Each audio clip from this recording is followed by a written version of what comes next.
Welcome to Lawnama by Seema Sindhu. International boxer Saweety Boora ने अपने husband दीपक हुडा को एक मैट्रिमोनियल डिस्प्यूट के चलते पुलिस स्टेशन में ही जमकर मारा और नेक्स्ट डे वीडियो रिलीज करके उन्होंने कहा कि ऐसा उन्होंने प्रोवोकेशन के चलते किया। वो डिवोर्स चाहती हैं और दीपक हुडा उनको डिवोर्स नहीं दे रहे। वो अलग बात है कि उन्होंने दीपक हुडा के अगेंस्ट एक FIR भी की हुई है डोमेस्टिक वायलेंस और डाउरी हरेसमेंट के चार्जेस को लेकर। This is how women welfare legislations are misused for bargaining and twisting in divorce proceedings. कुछ दिन पहले आपको याद होगा कि मेरठ से एक घटना सामने आई थी जहां पर मुस्कान नाम की एक युवती ने अपने पार्टनर के साथ मिलकर अपने हस्बैंड का एलिजली मर्डर कर दिया and it was a बार्बरस murder. कल ही बेंगलुरु से एक घटना सामने आई जहां पर वाइफ ने अपनी मदर के साथ मिलकर एलिजली अपने हस्बैंड का मर्डर कर दिया गर्दन में चाकू घोंपकर। फरवरी में एक और बार्बरस घटना थी जहाँ पर हस्बैंड ने एलिजली अपनी वाइफ का मर्डर करके उसके डिसमेंबर्ड पार्ट्स को कुकर में बॉईल करके एविडेंस को डिस्ट्रॉय करने की कोशिश की। जब कुंभ चल रहा था तो दिल्ली के एक व्यक्ति ने अपनी वाइफ को कुंभ ले जाकर एलिजली मार दिया और घर आकर अपने बेटे को कहा कि तुम्हारी माँ कुंभ के मेले में खो गई। Well, the list is endless and then there is list of suicide cases. Atul Suhas का केस आपको याद होगा। और इस तरीके के बहुत सारे केसेस रिपोर्ट होते रहते हैं और बहुत सारे केसेस रिपोर्ट भी नहीं होते। क्या स्टेट की जो डिवोर्स पॉलिसी है, स्ट्रिंजेंट डिवोर्स लॉज हैं और जो कोर्ट्स में डिवोर्स की प्रोलॉन्ग्ड और विशियस साइकिल है, वो इस तरीके के क्राइम्स के लिए रिस्पॉन्सिबल है? I think to certain extent yes, along with other factors. India में नो फॉल्ट डिवोर्स थ्योरी का कॉन्सेप्ट अभी नहीं है।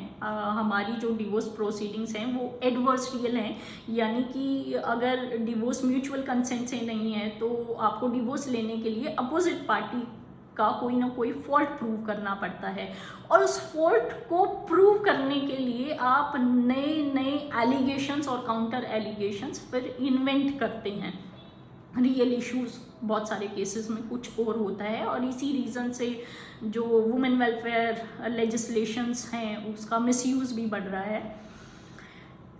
कोर्ट्स में जो डिवोर्स की प्रोसीडिंग्स हैं वो भी बहुत लंबी चलती हैं। अनलाइक अदर कंट्रीज, यहाँ पे डिवोर्स की एक प्रोसीडिंग 10 साल भी चल सकती है, 5 साल भी चल सकती है और 15 साल भी चल सकती है। रिसेंटली मैंने सुप्रीम कोर्ट में एक जस्टिस को ये कहते हुए सुना कि divorce does not give you happiness. One liner में उन्होंने डिवोर्स की SLP उस सर्कमस्टेंस में डिसमिस कर दी जहाँ पे वो जो कपल था वो 8-9 साल से अलग रह रहा था। This is very sad state of affairs. State की ये जो इंसिस्टेंस है मैरिजेस को सस्टेन करने की, उसके चलते I think people are living in extreme misery where marriages have failed but they do not have any other option. और इस तरीके की टॉक्सिक मैरिजेस में जब दो लोग साथ रहते हैं तो वहाँ पे डेली झगड़े होते हैं और उन झगड़ों के चलते जो है टेम्पर्स राइज करते हैं और टेम्पर्स राइज करते हैं तो वहाँ प्रोवोकेशन भी होता है, गुस्सा भी होता है, वहाँ पर एलिगेशन काउंटर एलिगेशंस होते हैं और इस तरीके के टॉक्सिक एटमॉस्फेयर में क्राइम की जो टेंडेंसी है वो कहीं ना कहीं बढ़ जाती है। बिकॉज आपको बता दूं कि मर्डर का जो प्रोविज़न है उसमें भी एक डिफेंस का सब क्लॉज है ग्रेव एंड सडन प्रोवोकेशन का। तो ये ह्यूमन नेचर है कि जब आपको एक्सट्रीम में प्रोवोक किया जाता है और जब आप इस तरीके के प्रोवोकेशन में रहते हैं तो क्राइम की जो टेंडेंसी है वो बढ़ जाती है। तो आई थिंक स्टेट को अपनी डिवोर्स पॉलिसी को रिव्यू करना चाहिए। लॉ कमीशन ने कई बार इंडिया में भी no fault theory of divorce के प्रोविजंस इनकॉर्पोरेट करने के लिए रिकमेंडेशंस दी हैं बट स्टेट ने हर बार उसको डिसअप्रूव कर दिया है ये कहते हुए कि state has interest in marriage. Well, let me tell you, state has no interest in anything except politics and power.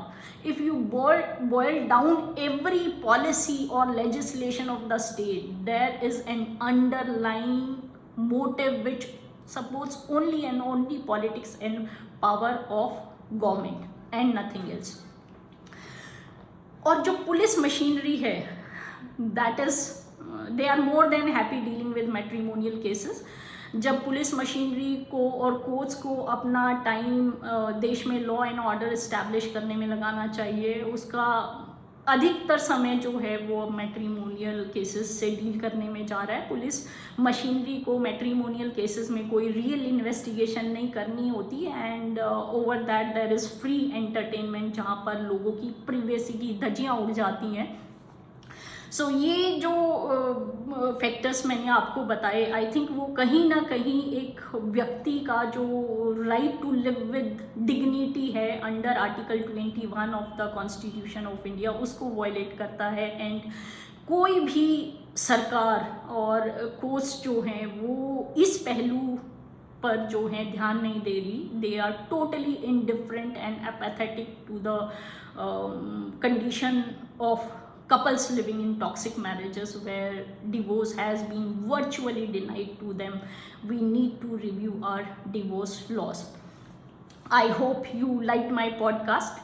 Don't forget to share, subscribe and like my channel Law Nama by Seema Sindhu. Thanks for watching.